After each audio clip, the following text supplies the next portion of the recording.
When COVID hit, many people who worked the city's nightlife had to find a way to shift. That shift for Darian Jerard was a movement called Rogue. Rogue is about doing something for somebody else. I provide security for a lot of nightclubs and a lot of restaurants that do celebrations and have parties or nightclub space. When COVID hit, all of that ended.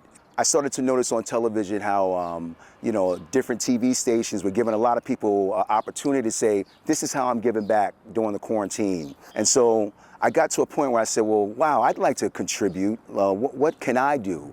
And then I started thinking about this 315 theory that I've been doing all these years and training folks. Darian Jerard, thanks for being here.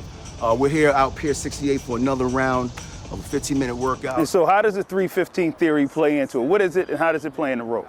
The 315 theory is me leading by example by saying, you know what, if I can get out here every Sunday and I can work out for 25 minutes or 30 minutes, you can get out here with me. And if you can't work out with me, you could join me online. During the workouts, we would have these brainstorms as a community, like, wow, what can we do? What else can we do for COVID? What else can we do to contribute? I said, hey, how about we go clean up something?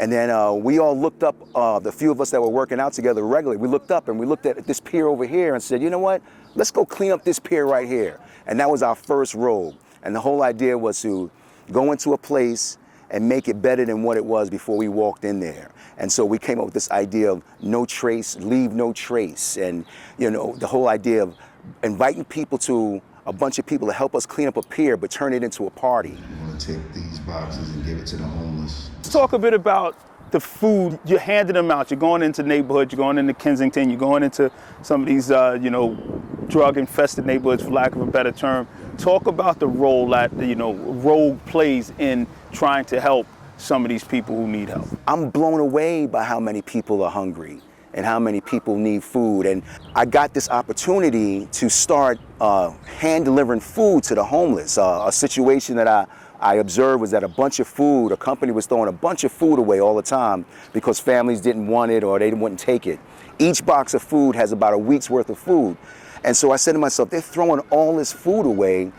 What can be done? I told them I'll take the food. I said I'm going to make this a Rogue event, and I brought my partners in, and I started meeting them down here at the pier, handing them all a couple boxes of food, and then we all go out and we feed the homeless.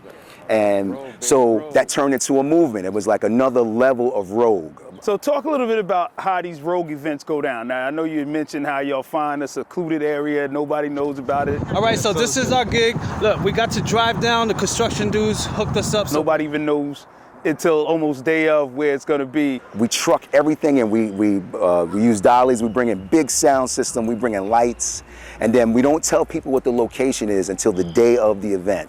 And then we also tell people it's a no trace event, come prepared to help us clean up. And then we rock out till the sun comes up. It's nothing more beautiful to see, the sun getting ready to peak and having all these people out here rocking out. And then at the end of it, we come together as a community and we clean up the area, leave it better than it was before. With Rogue, with the 315 theory, we're changing everybody's psyche. We're changing everybody's mind about what's cool and what's community.